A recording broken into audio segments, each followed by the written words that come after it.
어느 나라이든지요, 새로운 정권이 들어설 때마다 권력 구조의 개편이 이루어집니다. 새로운 국가 리더십의 정치 철학이나 그동안 내세운 공약에 따라 기존의 정치 질서를 바꾸는 변화를 시도하는 것이죠. 그래서 기존 인물들을 새 인물로 교체하고 구조와 조직을 바꾸는 등 새 판짜기에 돌입합니다. 이럴 때 자주 사용되어지는 슬로건이 새술은 새부대라는 말이죠. 교회도 마찬가지입니다. 새해가 되거나 아니면 목회자가 어떤 새로운 비전을 제시하고자 할 때 새술은 새부대에 담아야 함을 강조합니다. 특히 새로운 목사가 오면 그 목사의 목회 철학에 맞추어 교회의 구조를 바꾸거나 리더십의 변화를 도모하지요. 그때도 설교 제목으로 주제로 자주 사용되어지는 것이 바로 새술은 새부대, 새 포도주는 새 부대에입니다. 그래서 여러분 중에는 오늘 이 설교 제목을 보고 드디어 손 목사가 뭔가 대대적인 개편을 하려고 하는가 보다, 뭘 바꾸려나, 한 해 동안 조용하더니 드디어 본색을 드러내는구나, 이렇게 생각하실 수도 있을 것 같습니다. 그런지 아닌지는 두고 보면 알겠죠. 이렇게 새술은 새부대라는 말은 우리에게 매우 익숙한 말이고요. 그리고 성경을 모르는 사람도, 예수 믿지 않는 사람들도 이 말을 잘 알고 있고, 심지어 정치인들도 잘 사용하는 말입니다. 그럼 예수님께서 이 말씀을 하실 때 예수님은 어떤 의미에서 새 포도주는 새부대에 담아야 한다는 말씀을 하셨던 것일까요? 오늘 설교는요, 군더더기 빼고 이 말씀 본문에 집중해야 하는 설교입니다. 여러분, 이런 설교일수록 듣기가 쉽지 않은데, 집중하기가 쉽지 않은데, 그런 말씀에 집중하셨으면 좋겠어요. 어제 페이스북 보니까 어떤 목사님이 그 교인께서 목사님에게 보낸 쪽지를 사진 찍어서 올리셨더라고요. 그 쪽지에 이렇게 써져 있었습니다. 목사님이 너무 잘생기셔서 설교에 집중이 안 돼요, 이렇게 써져 있던데, 여러분들도 집중이 안 되시는 거 제가 잘 알지만 그래도 오늘 본문에 잘 집중해 주시기를 바랍니다. 오늘 본문 이야기에서 먼저 중요한 것은 예수님께서 새 포도주는 새 부대에 담아야 한다는 이 말씀을 하신 배경이 바로 금식에 관한 논쟁에서 출발했다는 사실입니다. 18절을 보면 사람들이 예수님께 오지요. 그리고 묻습니다. 요한의 제자들과 바리새인의 제자들은 다 금식하는데 왜 당신의 제자들은 금식을 안 합니까? 라고 물어본 거예요. 그러면 이 당시의 금식은 유대 종교에서 가장 중요한 경건의 표시였습니다. 그래서 종교 지도자들이 금식을 하는 건 너무 당연했고, 금식을 안 하는 건 그가 경건한 사람이 아니라는 증거로 여겼습니다. 특히 바리새인들은 일주일에 몇 번 금식했을까요? 그 바리새인이 성전에 올라가서 저 세리와 같지 않다라고 얘기하면서 한 기도 있잖아요. 내가 일주일에 2번 금식하는 걸 감사하나이다. 금식을 일주일에 2번씩 꼬박꼬박 하던 사람들이 이 바리새인들이었다는 거예요. 그런데 문제는 이 사람들이 금식할 때마다 꼭 티를 냈습니다. 머리도 안 감고, 얼굴은 일부러 슬픈 표정을 하고 다니고, 머리에 기름도 안 바르고, 아니 머리를 안 감았으니 자연 기름이 막 절절 흐르고, 얼굴도 씻지 않고 깨지지한 모습으로 누가 봐도 저 사람 금식하는구나 라고 알아볼 수 있게 티를 내면서 다닌 거죠. 왜 그랬을까요? 금식을 자신의 경건을 자랑하는 수단으로 삼았기 때문이었습니다. 금식이 자기 의가 된 거죠. 이게 다가 아닙니다. 금식이 자기 의가 되니까 금식하지 않는 사람은 경건하지 않은 사람으로 여기고 정죄하는 거예요. 그래서 금식하지 않는 예수님과 예수님의 제자들을 보면서 와서 묻는 거예요. 왜 당신들은 금식 안 합니까? 왜 안 해요? 따지는 거죠. 새벽 예배 열심히 나오는 사람이 그게 자기 의가 될 뿐만 아니라 안 나오는 사람에게 왜 안 나와요? 묻는 거예요. 왜 11조 안 해요? 왜 주일 성수 안 해요? 따져 묻는 겁니다. 이게 그 당시 바리새인들의 모습이었어요. 경건의 능력은 없고 경건의 모양만 남아 있었습니다. 하나님의 의는 드러나지 않고 자기의 의만 드러내는 거예요. 그야말로 껍데기만 남은 종교가 당시의 유대교였습니다. 그런데 여기 석연치 않은 부분이 하나 있어요. 뭐냐면 당시에 금식에 힘쓰던 사람들이 바리새인들만이 아니었다는 거예요. 오늘 말씀 18절을 다시 보면 세례 요한의 제자들 역시 금식을 했다고 기록하고 있습니다. 그래서 요한의 제자들도 금식하고 바리새인들도 금식하는데 왜 당신들은 안 하냐고 물어본 거죠. 더군다나 오늘 이 말씀이 마태복음 9장에도 똑같이 기록되어 있는데 거기 본문에는 예수님께 와서 당신 제자들 왜 금식 안 합니까? 라고 물어본 사람들이 바로 세례 요한의 제자들이었다라고 말하고 있어요. 그러니까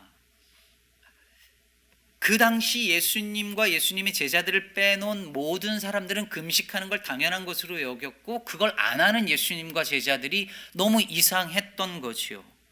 그렇다면 말입니다.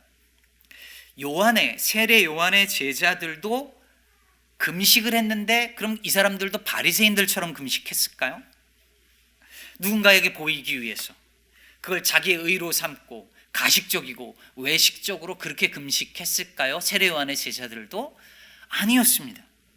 요한은 그런 유대 종교의 가식적이고 외식적인 모습을 신랄하게 비판하면서 회개를 선포한 사람이었어요. 그렇기 때문에 그의 금식은, 세례 요한의 금식은 회개의 표현이었습니다.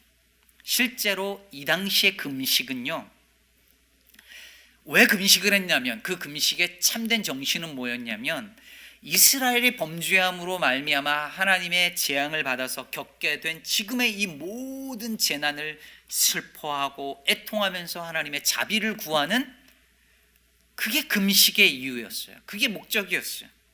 그래서 요한이 볼 때는 금식 자체는 아무 문제가 없었습니다. 그걸 자기 의로 삼고 남을 정죄하면서 그렇게 하면서 금식하는 그것이 금식의 본래 정신을 잃어버린 게 문제였지요. 그래서 요한의 제자들은 금식을 안 하는 게 아니라 금식의 정신을 살려서 제대로 금식하자, 이렇게 하고 금식한 거예요. 자, 이런 요한의 제자들의 입장에서 볼 때 예수님과 예수님의 제자들은 아예 금식을 안 하니까 이게 의아한 거죠. 그래서 묻는 거예요. 바리새인들처럼 당신들 왜 금식 안 해요? 라고 정죄하면서 묻는 게 아니라 정말 궁금해서 묻는 거예요. 왜 안 합니까? 그때 예수님께서 세 가지 비유를 들어서 답변을 하신 내용이 오늘 본문 말씀이에요. 그 첫째가 뭐냐면 신랑 비유입니다. 19절을 보겠습니다. 우리 19절 말씀 같이 읽어보겠습니다. 시작. 예수께서 그들에게 이르시되 혼인집 손님들이 신랑과 함께 있을 때에 금식할 수 있느냐? 신랑과 함께 있을 동안에는 금식할 수 없느니라. 여러분, 여기서 신랑이 누굴까요? 예수님이죠. 그리고 여기서 혼인집 손님들이라고 되어 있는 그 혼인집 손님들은 원래대로 번역하면 신랑의 손님들 혹은 신랑의 친구들입니다. 그러니까 누굴까요? 예수님을 따르는 예수님의 제자들이죠. 그러니까 이 비유의 핵심은 지금 예수님을 신랑으로 하는 혼인잔치가 벌어졌다는 것이고, 그러니 거기에 초대받은 신랑의 손님들은 금식하면 안 된다는 거죠. 지금은 굶을 때가 아니에요. 잔치가 벌어졌는데 굶을 때가 아니라 어떨 때예요? 잔치상을 마음껏 먹고 즐길 때지요. 물론 굶을 때가, 금식할 때가 있어요. 아직 로마 압제 하에 있고 메시아는 아직 오지 않았고 하나님의 나라는 아직 도래하지 않았다고 믿을 때, 그때는 금식해야 했습니다. 애통하고 애도해야 했습니다. 그런데 예수님께서 말씀하시는 거예요. 하나님의 나라가 가까이 왔다. 아니, 지금 여기 와 있다. 잔치가 시작됐다.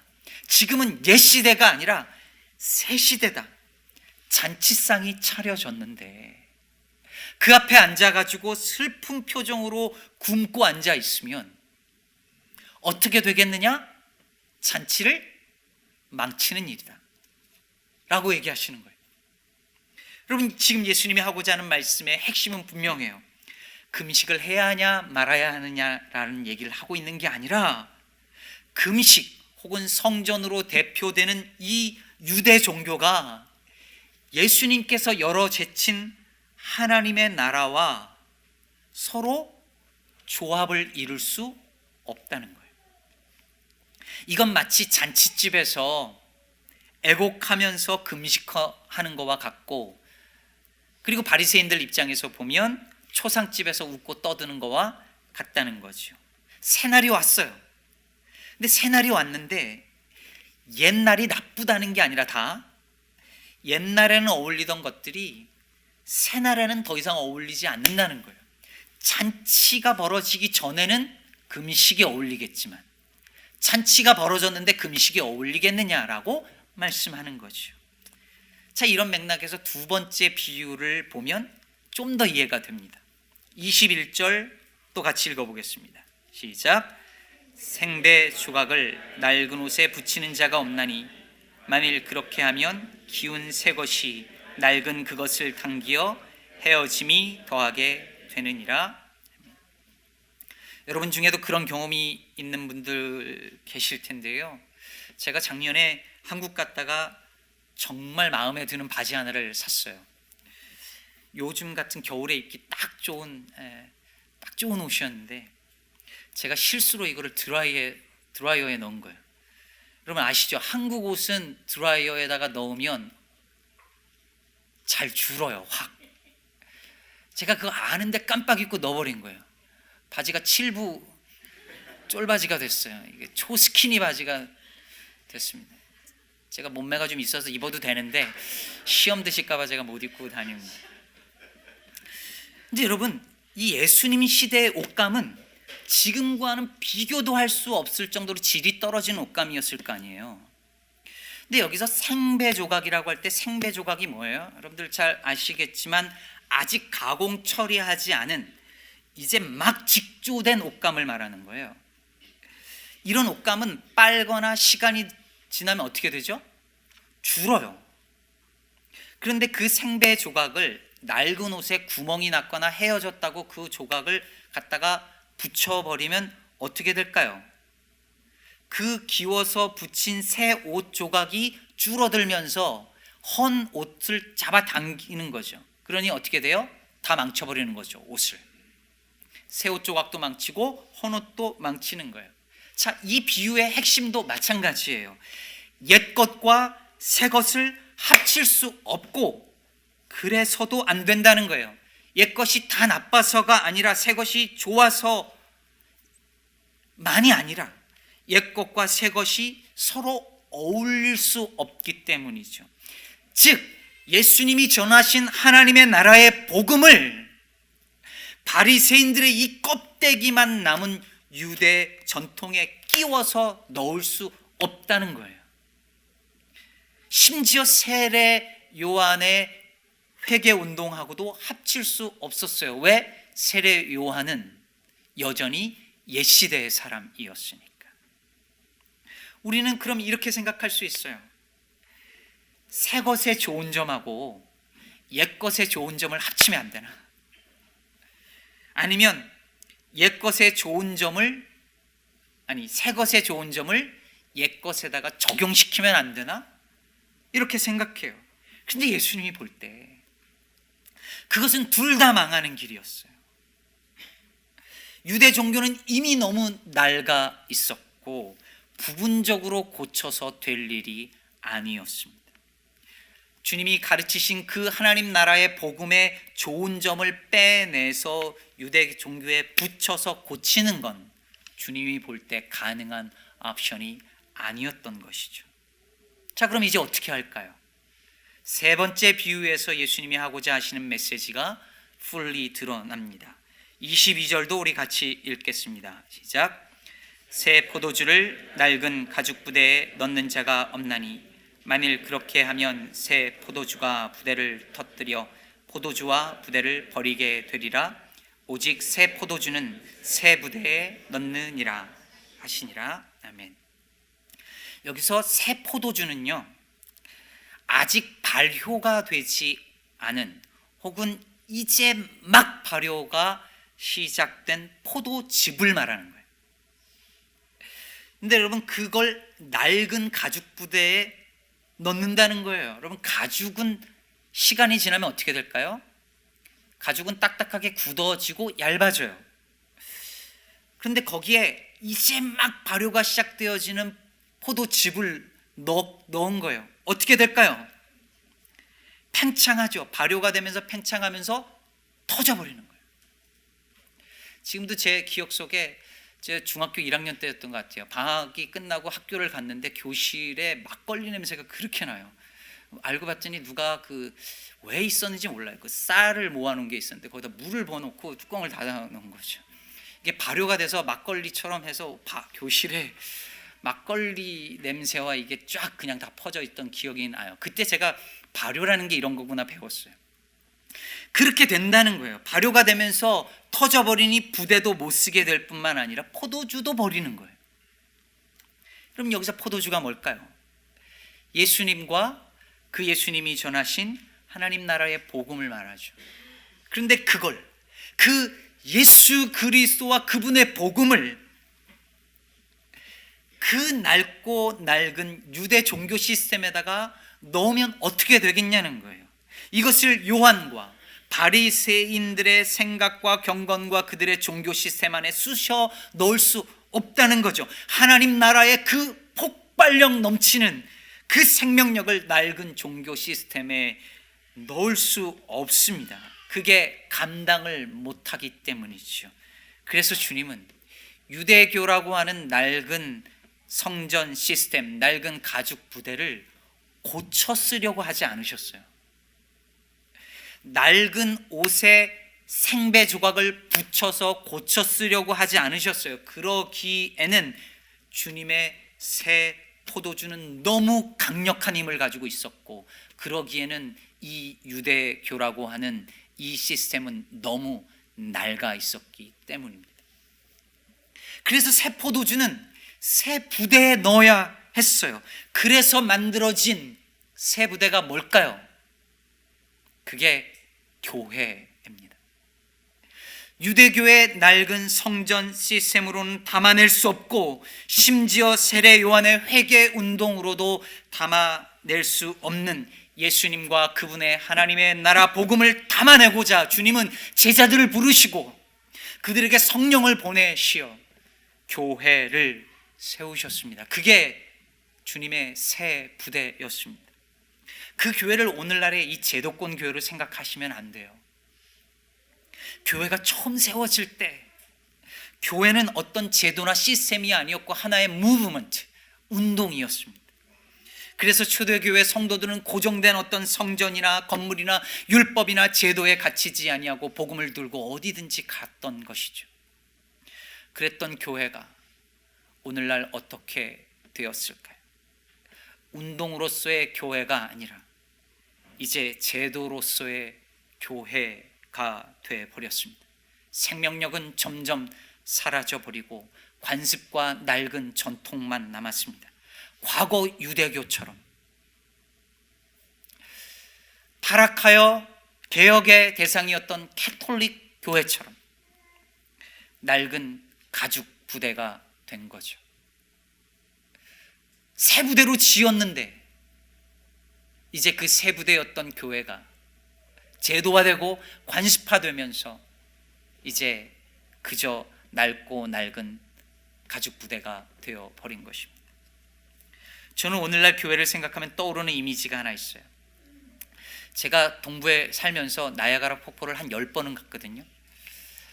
누구 손님 오면 가는 거예요. 손님 오면. 그래서 이제 나야가라 폭포 갈 때마다 그냥 동네 폭포 가는 것 같아요. 근데 나야가라 폭포 여행의 하이라이트는 뭔지 아십니까? 거기에 메이드 오브 미스라고 배가 있어요. 그걸 타고 폭포 안쪽으로 이렇게 들어가는 거예요. 타보셨죠? 탁 타고 가면 멀리 보는 거하고 실제 그 안까지 가는 거하고 느낌이 완전히 달라요. 그 폭포의 웅장함과 아름다움에 매료됩니다. 그래서 막 다 사진 찍고 막 소리 지르고 난리가 나요. 그런데 거기서 제가 얼마 전에 참 재밌는 광경을 봤습니다. 모두가 폭포 보면서 와 하고 난리법석을 떠는데 단 한 명만 예외였습니다. 사진 보여주실까요? 배 위에 직원은 저 혼자 조속에 들어가서 시큰둥하게 저 혼자 책 보고 있는 거예요. 왜 그럴까요? 수백 번, 수천 번 봤거든요. 그러니 아무 감흥이 없는 거죠. 저는 그 광경을 보면서 저게 혹시 내 모습이고 오늘날 교회 모습이 아닌가 생각했습니다. 하나님의 은혜에 처음에는 감격하고 감동하고 감사했으나 어느새 그것에 스포일되어 버리고 익숙해지고 신앙에는 그저 형식만 남아서 아무런 열정도 감사도 없이 신앙의 명목만 유지하면서 그저 주일 성수하고 헌금 좀 하고 교회 봉사하면 이게 믿음 생활이려니 하는 건 아닐까요? 그게 오늘날 제도화된 교회의 현실 아닐까요? 이런 교회의 모습을 아파하고 안타까워하는 사람들이 있고 그래서 여러 가지 많은 시도들을 합니다. 마치 바리새인들의 금식이 아니라 진짜 제대로 된 금식을 해보자고 했던 요한의 제자들처럼 형식적인 11조 말고 제대로 된 원래 의미의 그 11조 하자라고 말하기도 합니다. 그리고 실천합니다. 교회의 형식화되고 관습화된 문화들을 바꾸려고 합니다. 더 나아가 낡은 교회의 구조를 시스템을 개선하고 바꾸려고 시도합니다. 교회의 정관을 바꾸고 교회 운영이 민주적으로 되도록 시도합니다. 제가 지난번 말씀드렸던 것처럼 교회 내에 직분이 계급화되는 것을 막기 위해서 호칭들을 다 통일하기도 하고 이미 저희 교단은 다 하고 있지만 집사, 장로, 임기제를 도입하기도 하고 때로는 어느 교회에서는 목사도 임기제도를 도입하기도 하고 있습니다. 필요한 일들입니다. 저도 이런 일들을 시도하고 있고 우리 교회도 몇 가지 그렇게 시도를 할 것입니다. 그러나 여러분, 이것으로 충분하지 않습니다. 어쩌면 이런 시도는 낡은 가죽 부대를 조금 수선해서 쓰려고 하는 시도일지도 모릅니다. 고쳐서 다시 쓰려는 거지요. 하지만 안타깝게도 지금의 기독교는 조금 고쳐서 쓸 수 있는 상태가 아닙니다. 아예 새 부대가 필요합니다. 새 포도주를 담을 새 부대가 있어야 하는 시절이 된 것이죠. 연초에 했던 설교에서 보여드린 이 다리를 기억하실 것입니다.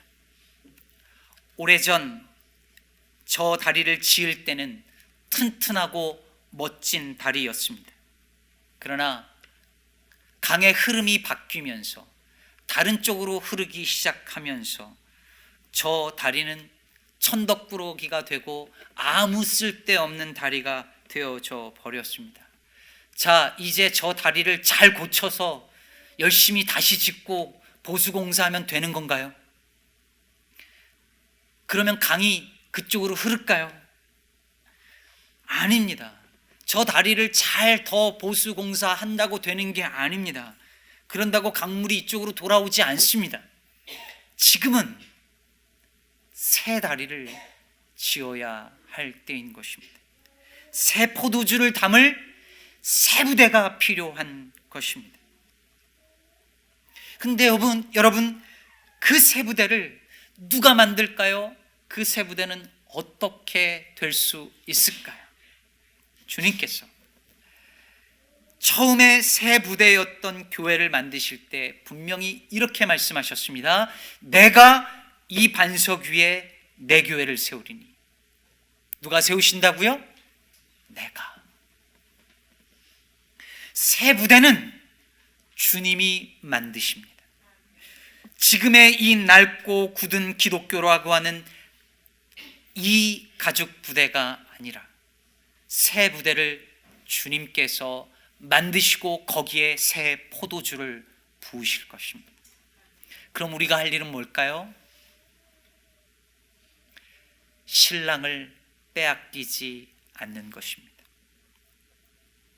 잔치집의 핵심인 포도주가 떨어지지 않게 하는 것입니다.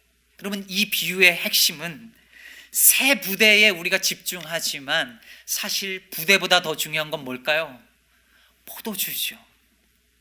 똑같은 내용의 본문이 누가복음에도 기록되어 있는데 거기에 사람들이 새 포도주가 왔는데 옛날 게 더 좋아 라고 하면서 거절하는 사람들이 있었다라고 말하고 있어요. 이 모습이 더 좋아, 내가 신앙생활 하던 이 모습, 교회의 모습은 이래야 돼, 이 옛날 것에 더 좋다라고 그것을 거절하는 사람들이 있었다는 것이에요. 여러분, 새 부대보다 더 중요한 것은 새 포도주입니다. 포도주가 없으면 부대도 소용없습니다. 그러므로 우리는 우리 안에 신랑이 있는가, 신랑 되신 예수님이 우리 안에 있는가, 우리 안에서 하나님의 나라 복음이 살아있는가를 고민하고 살펴보고 그것에 집중해야 할 것입니다. 참된 개혁은 제도 바꾸고 몇 가지 고치고 사람 바꾼다고 이루어지지 않습니다. 그거 필요합니다. 그거 할 겁니다. 우리 교회도 할 겁니다. 그러나 우리가 깨달아야 할 것은 진짜 개혁은 본질을 회복하는 데 있다는 사실, 그것을 우리가 잊지 말아야 할 것입니다.